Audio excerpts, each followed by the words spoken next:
Meu amado filho, é com muita alegria que desejo me comunicar com você hoje. Na verdade, gostaria que soubesse que você foi criado muito parecido comigo. Gênesis 1:26. Por isso, tenho certeza que você também gosta de se comunicar e sente falta de um relacionamento contínuo e salutar. No livro de Hebreus, capítulo 1, versos 1 e 2, está muito claro que amo me comunicar com meus filhos. Me comunico com o ser humano de muitas maneiras, e uma das maneiras mais nobres e reveladas desta comunicação é que, além de ter usado os profetas para falar aos pais no passado, nestes últimos dias falei a todos vocês por intermédio de Jesus Cristo. Há pessoas que dizem poder prever o futuro. Geralmente na virada do ano, no início de um campeonato esportivo ou antes das eleições, esses adivinhos dão seus palpites sobre o futuro. Às vezes as previsões são feitas em linguagem ambígua, algo como: uma pessoa muito famosa morrerá em breve. Talvez você já tenha se surpreendido com a precisão de alguns desses profetas, ou observado como outros falharam em suas predições. Através desta cartinha de hoje, vou lhe mostrar na minha palavra pessoas que receberam diretamente de mim revelações muito especiais. Na verdade, são os meus profetas. Eles não só revelam o futuro, mas também reinterpretam o passado e o presente de modo a evidenciar a minha atuação na história. Todos os autores humanos da Bíblia foram profetas, mas não só esses. As Escrituras contam de homens e mulheres agraciados com o dom profético que não escreveram a Bíblia. Esses profetas pregaram e escreveram mensagens inspiradas que se aplicavam a pessoas de um tempo e de um lugar específico.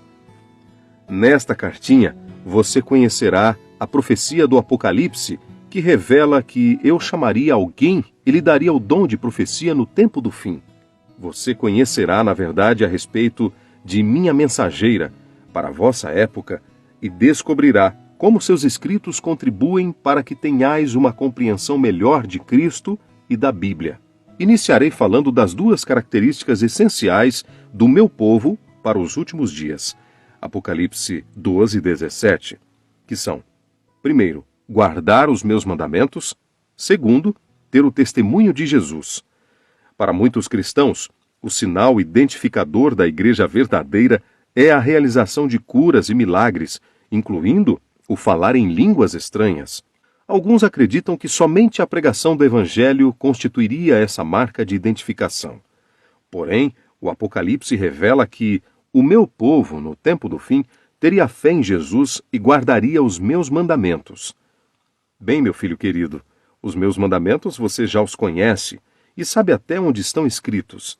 Porém, o que significa o testemunho de Jesus? Se você ainda não sabe, escute o que o anjo disse ao meu servo João, em Apocalipse 19:10.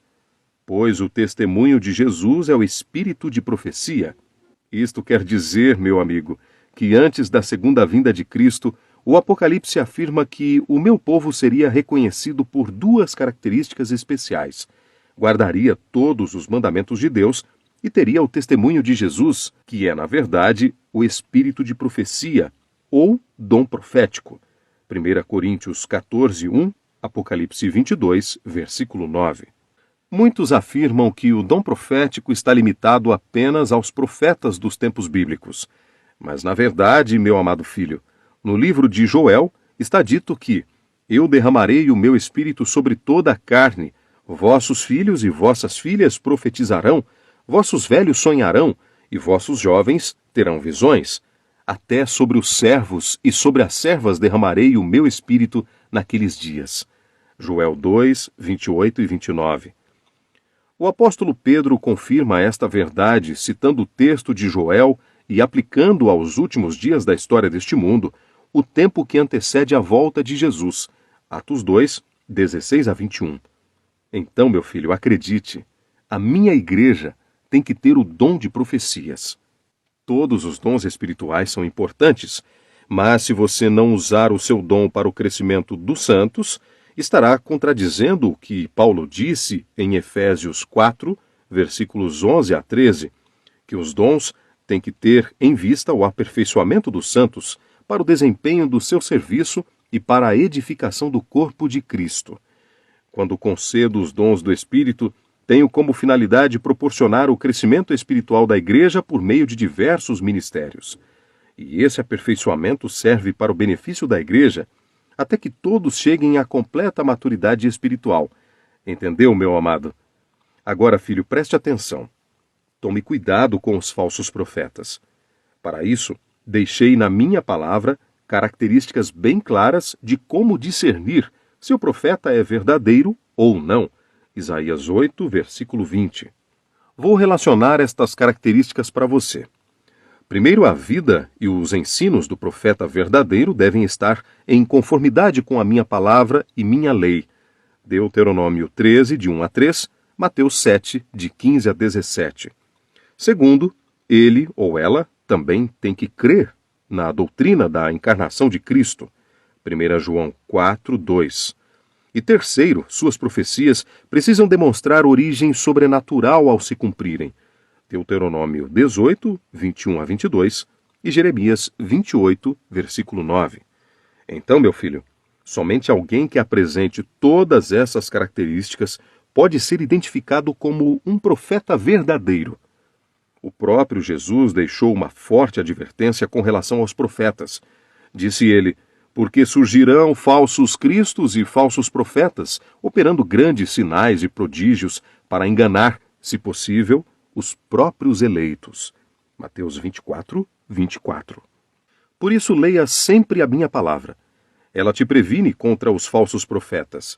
1 João 4, 1 e Mateus 7, 15, que introduzem ocultamente heresias destruidoras e exercem uma influência corruptora na igreja.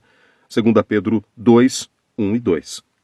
Também os adivinhos, estes estão incluídos na lista dos falsos profetas, assim como os astrólogos, encantadores, magos, médiuns e feiticeiros. Deuteronômio 18, 9 a 12, Apocalipse 22, versículo 15.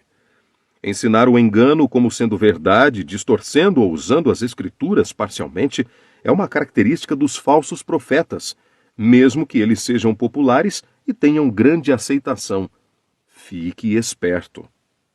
Meu filho, ouça agora as minhas palavras: se entre vós há profeta, eu, o Senhor, em visão a ele, me faço conhecer, ou falo com ele em sonhos. Números 12, de 6 a 8. Eu não falo por meio de bolas de cristal, pela palma da mão, pelos astros, nem pelos mortos. A Bíblia descreve alguns fenômenos físicos que eventualmente são percebidos nos profetas enquanto estão em visão. Por exemplo, perda da força física, Daniel 10, 8, recebendo depois forças físicas sobrenaturais, Daniel 10, 18 e 19, ausência de respiração, Daniel 10, 17, e perda dos sentidos, Daniel 10, 5 a 8. O profeta também pode ter os olhos abertos, fixos em uma direção durante a visão. Números 24, 4. Finalmente, meu filho amado, quero te dar um lindo conselho. Crede em mim, o seu Deus, e estarás seguro. Crede nos seus profetas e prosperarás.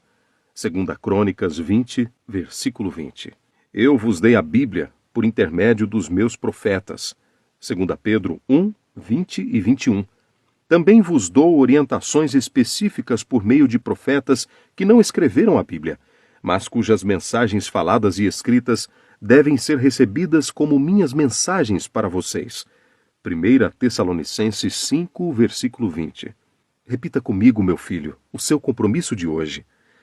Entendi que a igreja verdadeira no tempo do fim seria especialmente caracterizada por dois elementos: a guarda de todos os mandamentos e a manifestação do dom de profecia. Reconheço que uma das pessoas que receberam este dom foi Ellen G. White. Ela escreveu muitos livros, não para substituírem a Bíblia, mas para explicar com mais clareza as mensagens milenares das Escrituras Sagradas. Ellen White era comprometida com o Senhor Jesus, o tema principal de seus escritos, e deixou claro que as mensagens que recebia em sonhos, visões e pensamentos inspirados provinham dele. Eu me comprometo a conhecer mais sobre esta igreja e o ministério de Ellen G. White. Decido viver de acordo com os ensinos bíblicos, buscando nas profecias das Escrituras o caminho que conduz à salvação. Crede no Senhor, vosso Deus, e estareis seguros. Crede nos seus profetas e prosperareis. Agora, filho, escreva sua cartinha para mim.